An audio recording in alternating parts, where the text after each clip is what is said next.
One of the great things about trading virtually indicatorless is that you can see in real time what's going on with the current price without it hiding behind a mess of indicators. Naked chart reading is simply looking at a chart with next to no indicators on the screen. And if your first instinct is to check out an indicator on your chart for a trading decision, you are already a little late to the party since most indicators are simply a derivative of price. Now, that's not to say that indicators are worthless, but should not be the main driver of your trading decision. Now, markets alternate between trending moves and price compression, and there are opportunities to be had in both states of your market choice. When markets are trending, you have the opportunity for continuation moves or trend termination trading plays. Once the markets find a consolidation area, you now have the opportunity to play a support or resistance holding or failing type of play. 4 types of trades, and there are literally hundreds of ways that you can take advantage of these trading opportunities.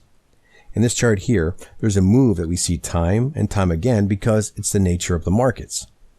What occurs here is during the markup phase, that big green candle attracts the eyes of traders who jump into the move. And these traders are actually late to the party because more astute players are in the move prior to the break.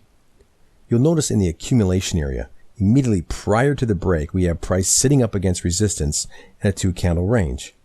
This is an opportunity for a trade where you think one of 2 things will happen. Number 1, resistance will hold and you play a short back into the consolidation. Number 2, resistance will fail and price will rally to the upside.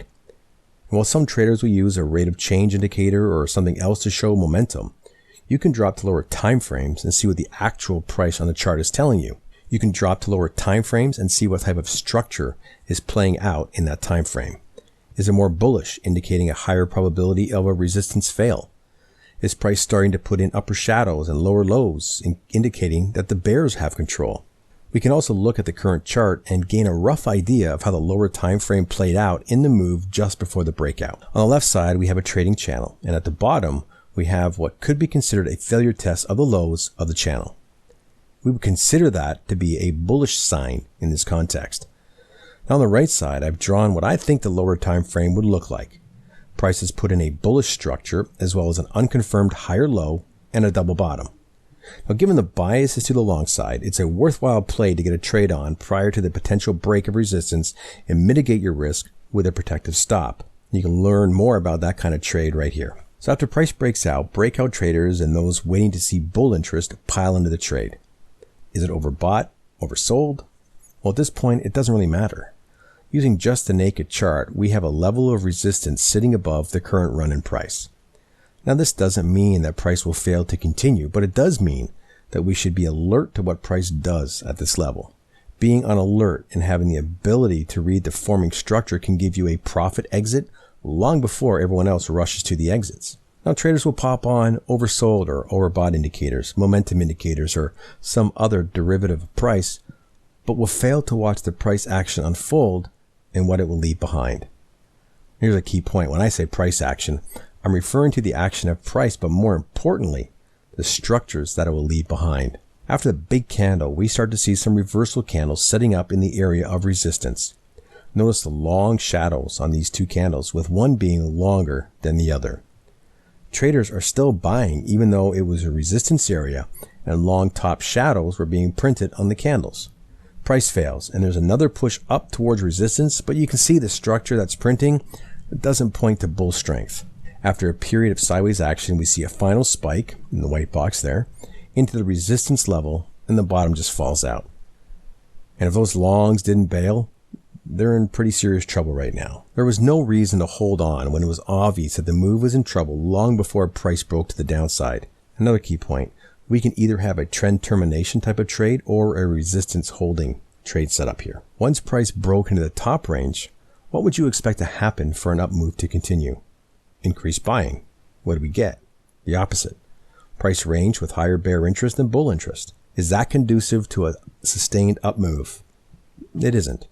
Now, it's not to say that the second range could not resolve to the upside, but we can only work with what we have at the present moment. We do not need an indicator to tell us what has not occurred at this level because we can see it. So what does this give you? It gives you a reason to exit, and depending on your trading personality, a chance for a trade in the opposite direction.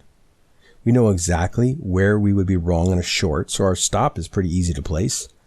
You're selling pretty near the top of the up move and catching the move down from a pretty advantageous place. You can tell a lot more about the state of the market by simply looking at price and the structures that it plots by using a naked chart. The candlestick will give you an inside view of who is doing what at each point in the chart. Understanding how the candles on your time frame plot on a lower time frame can give you insight into who is gaining the upper hand at most times. Take a look through your charts and see where what you would expect to happen, as shown in the above image for example, doesn't, and how you can capitalize on a higher probability trade and entries to pick up some profits. So is trading naked the holy grail? Some marketers will attempt to sell you their secret sauce, but in reality there isn't one. It's also not the only way to trade. There's nothing inherently wrong with trading indicators, but it's the use of indicators that's the problem. It is the failure to understand what the indicator is telling you. For example, I often use a variation of trading bands to help scan for overextended markets that might be ripe for support or resistance failing types of trades. It's also a precursor to a reversal trade. I will use a momentum indicator to also make it easier to spot momentum that's decreasing or increasing. A trading setup will depend on the context that we find ourselves in. So in the end, it will be the structure of price that will determine if a trade is going to be placed, and the indicator information is simply supporting the decision. One of the beauties of counterpunch is that you're not locked into any particular way to use it. For example, if you trade on a time-based chart, a minute, 5 minute, 2 minutes, 17 minute, you can trade whatever you want. It's a goofy thing. Use it, it's going to work. If you use a tick chart, it doesn't matter, 144, 377, you could do long term, 4181, it doesn't matter if you go to the other end. It doesn't matter, use it. If you're on a 60-minute chart, if you're on a daily chart, if you're a swing trader or a position trader for stocks, not the futures, the daily, the day trading, but if you want something long term, put it on. Put it on any chart. It works on anything, it doesn't matter. I mentioned 4 different things. I trade YM, gold, crude oil, and bonds. And at one point, I was trading all 4 different ways: time, shares, ticks, and momentum. What I found was that by using momentum bars or range bars, there's a very specific and specific number that you have to put in for that particular future. For example, crude oil, the range is 0.14. Yeah, Joe, I mean, when we looked at the, you must have caught this move back in here, yeah? That's it right there. You can see it on the 377 as well. It actually set up way back here at 631 and then took off. So your momentum bar caught that same move. Glad that worked out for you. Yeah, that was a good one to be on. Hey, you know, that 14 momentum bar, you might be onto something there. That chart looks really nice. Of course, when the price is moving, it'll go quickly. Momentum bars have nothing to do with time. Go fast or slow, just depends on the range. But with that 14 range, if it's moving, you're catching strong moves, obviously. Each bar 14 ticks. If you were to look at a 5-minute chart, for example, it's pretty interesting. So you got this nice action move up, see? And then you got your reaction. It's already below the signal line. It's about 1 to 2/3, give or take. So is it going to set up another leg up? Or is this the beginning of an action move down?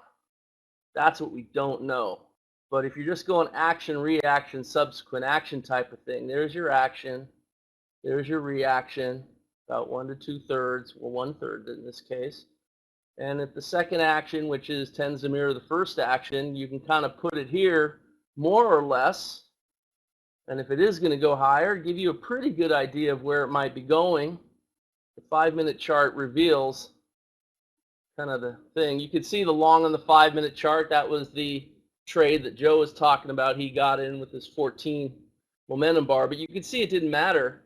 5-minute chart, 377 tick, 14 momentum. I mean, they all caught the move. I traded time-based and share-based and momentum bars and ticks. What I found, though, is momentum, it doesn't vary. In other words, I traded a 1 minute, a 2 minute, a 5 minute. I traded a 15 minute for a while. Very big stops, very big rewards, but very few trades in the course of the day. I didn't know what to trade. With momentum bars, though, there's a specific range that you're in, and it never varies. So I'm very comfortable. It's slow-paced. You're not rushed. You're not panicked. You may not have a million trades a day, but I don't want that many. I don't need a trade every 5 minutes. You know, if I have 2 or 3 a day, phenomenal, because if they're all winners, boy, I've made my nut and beyond. I find personally that using momentum bars with the counterpunch trader, I have a remarkable success rate.